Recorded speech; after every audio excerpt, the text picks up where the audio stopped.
Entendez bien le message qu'ils font passer, justement, pour montrer à la population contre nous.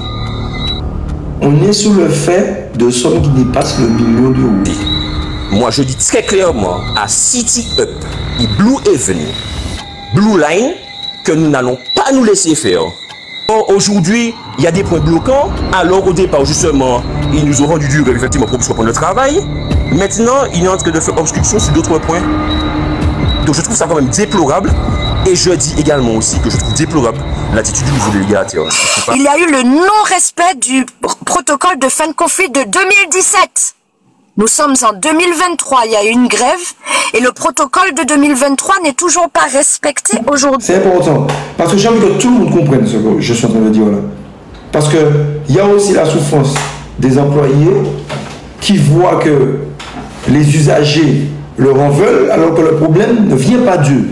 Donc j'ai envie que tout le monde comprenne. Donc c'est pour ça que mon frère fait en français là. Alors, ils se sont dit, on a repris le boulot pour soulager la population, mais nous, nos crédits, nos enfants. Pour cause de non-respect du protocole, les salariés ne se sont pas présentés à leur poste de travail, donc encore en nous incriminant encore une fois. En nous incriminant encore une fois. Donc moi je dis franchement, le comportement que je vois qu'ils ont dès le départ, ben la couleur est annoncée. Donc plus les bouglaks amendés, plus les bouglaks à respecter, plus les bouglaks amendés conciliation, plus les bouglaks amendés subrogation, plus les bouglaks amendés primio, c'est ce qu'on a pour le moment comme retour.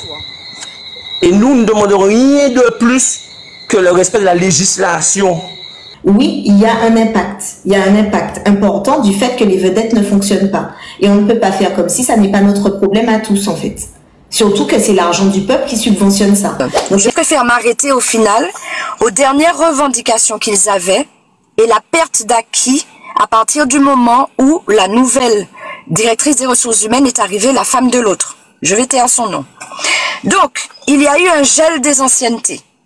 Donc certains ont travaillé dans le transport maritime depuis 30 ans et ils ont perdu leurs acquis. Il y avait une prime de panier et des indemnités de nourriture selon l'article L55-18 du Code du transport. La grève qu'ils ont faite en 2017 pour avoir ça a mis ce texte en lumière. Pourtant, depuis 1999, la direction l'a totalement ignoré. Donc ils ont décidé à partir de 99 à 2017 de verser partiellement ces primes de panier et des indemnités de nourriture.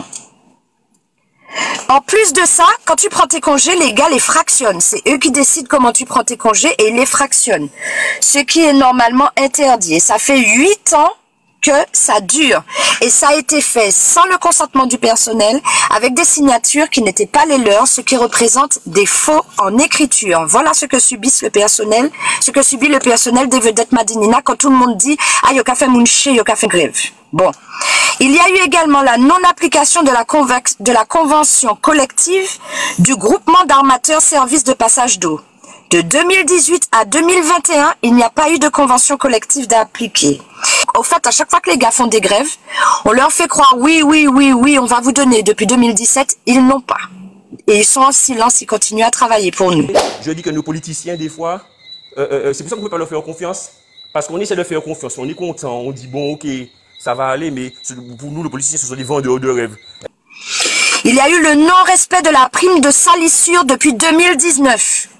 15 € nets par mois par salarié, en attendant que la fameuse clause de revoyure avec le nouveau marché soit faite. Rien. En 2019, il y a eu une autre grève, la clause de revoyure est passée sans qu'aucune augmentation de la prime de salissure soit passée.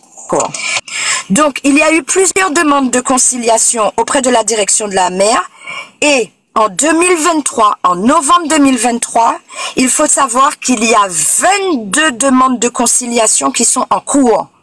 Donc en conclusion, en 1999, il y avait une quarantaine de salariés. En 2024, il en reste plus qu'une trentaine. Ils ont dit oui dans le beau discours, ils ont rencontré le personnel.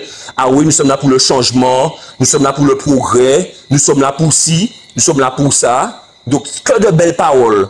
Et là, on voit que ce n'est pas le même comportement. Ils n'ont même pas encore commencé qu'ils nous montrent leur vrai visage.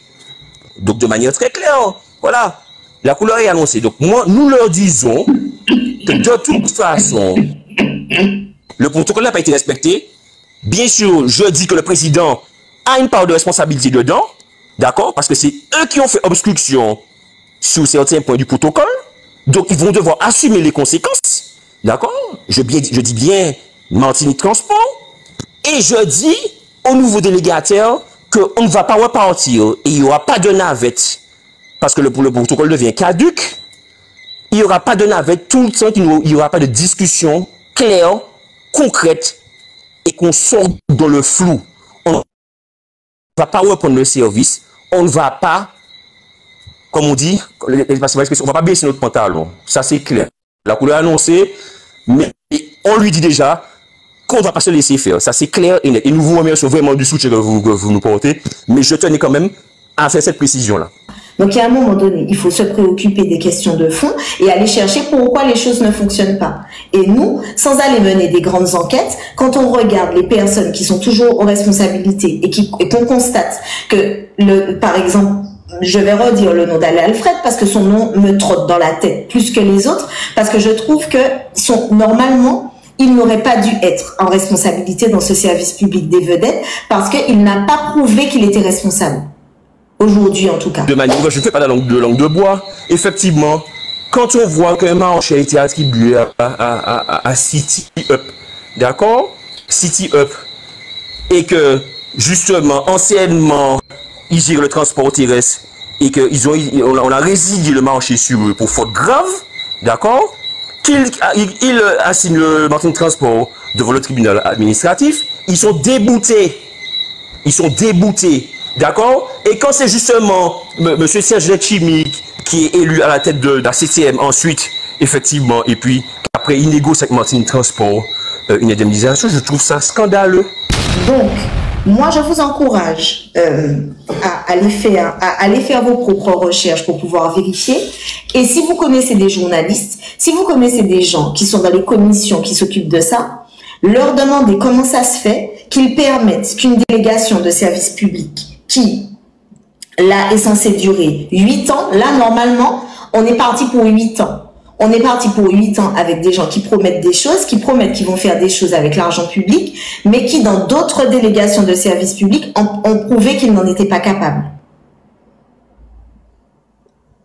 Donc, moi, je vous demande, à vous, peuple martiniquais, et surtout aux personnes qui sont usagers des vedettes Madinina, au lieu de rester loin des vedettes tropicales, excusez-moi. Au lieu de rester loin, d'observer de loin et de constater qu'il y a quelque chose qui ne va pas et de se plaindre du fait que le service ne fonctionne pas et de vouloir reporter sur les employés le fait que ça ne fonctionne pas, alors que si ça ne fonctionne pas, c'est parce que au niveau des administrations, ça ne fonctionne pas correctement et que justement, dans leur manière de gérer, il y a un problème, eh bien, préoccupez-vous et rapprochez-vous de ces instances pour leur demander de faire les choses correctement pour que le service puisse reprendre dans des conditions qui soient sécuritaires et qui soient honnêtes et justes pour les employés et pour vous.